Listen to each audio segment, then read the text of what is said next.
ઈસુ ખ્રિસ્તના નામમાં આપ સર્વને પ્રેમી સલામ। લેન્ટના 20મા દિવસે આપણે સોનેરી નિયમ જોયો હતો કે જેવું તમે ઈચ્છો છો કે લોકો તમારી સાથે સારું કરે તેવું પ્રથમ તમે લોકો માટે કરો।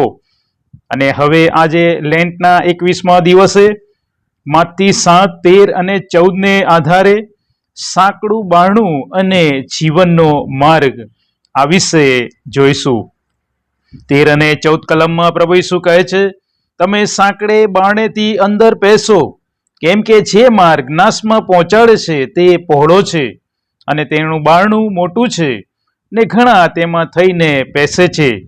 કેમ કે જે માર્ગ જીવનમાં પહોંચાડે છે તે સાંકડો છે ને તેનું બારણું નાનું છે અને જેઓને તે ચડે છે તેઓ થોડા જ છે। પ્રભુ ઈસુ અહીં 2 રસ્તા બતાવે છે, એ સિવાય બીજો કોઈ રસ્તો નથી। 2 દ્વાર એટલે 2 પસંદગીઓ।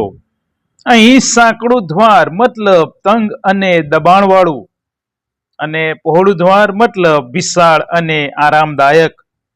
આજે આપણે કોની પસંદગી કરીએ છીએ?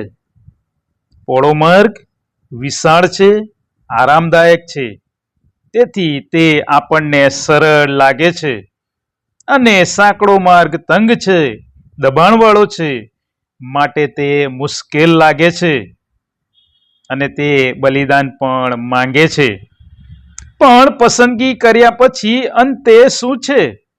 પહોળો માર્ગ વિનાશ લાવે છે અને સાંકડો માર્ગ જીવન લાવે છે।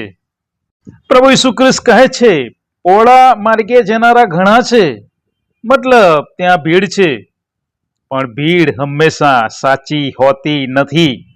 સત્ય એ સંખ્યા કે લોકપ્રિયતા પર આધારિત નથી। આજના સમયમાં દુનિયા કહે છે તમારી ઈચ્છા પ્રમાણે જીવો, પણ પ્રભુ ઈસુ ખ્રિસ્ત કહે છે મને અનુસરો। સાંકડા માર્ગનો અર્થ છે ભીડથી અલગ ચાલવું। પણ તે તંગ કેમ લાગે છે? કારણ કે સાંકડા માર્ગ પર જગ્યા હોતી નથી। કઈ જગ્યા? શેની જગ્યા? સાંકડા માર્ગ પર અહંકારને માટે જગ્યા નથી। સાંકડા માર્ગ પર પાપને માટે જગ્યા નથી। સાંકડા માર્ગ પર સ્વાર્થને માટે જગ્યા નથી।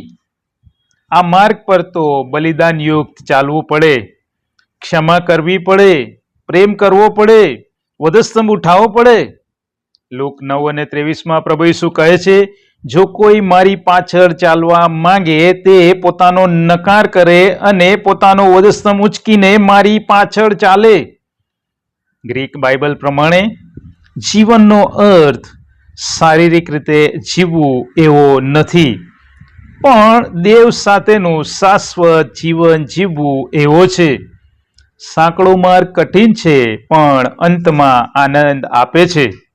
વાલાઓ, લેન્ટના આ સમયમાં આપણે આપણી જાતને પૂછીએ, શું હું સરળ રસ્તો પસંદ કરું છું કે પ્રભુ ઈસુનો રસ્તો પસંદ કરું છું? શું હું ભીડને અનુસરું છું કે પછી વધસ્તંભને અનુસરું છું? સાંકડા માર્ગ પર ચાલવું એ આપણો દરરોજનો નિર્ણય હોવો જોઈએ। બારણું સાંકડું છે પણ ખુલ્લું છે, બંધ નથી। પણ અફસોસ, દરેક વ્યક્તિ અંદર આવવા માંગતી નથી, કારણ કે આ દ્વારમાં પ્રવેશવા અહંકાર મૂકવો પડે, પાપ મૂકવું પડે। પ્રભુ ઈસુ પોતે એક બારણું છે। તેઓ યોહાન 10 અને 9માં કહે છે, હું બારણું છું, મારા દ્વારા જે કોઈ પેસે તો તે ઉદ્ધાર પામશે અને અંદર આવશે ને બહાર જશે અને તેને ચરવાનું મળશે। આજે તમે કયા માર્ગ પર ચાલો છો? આરામદાયક કે લોકપ્રિય માર્ગ પર ચાલો છો, અથવા તો પવિત્ર માર્ગ પર ચાલો છો? જીવનનો માર્ગ હંમેશા સરળ નથી, પણ સાચો છે, એ ચોક્કસ ખાતરીની વાત છે। આજની પ્રાર્થના, હે ઈશ્વર પિતા, મને સાંકડો માર્ગ પસંદ કરવાની હિંમત આપો। પહોળો માર્ગ મને આકર્ષે તે સમયે મને યાદ અપાવો કે જીવન તમારામાં છે।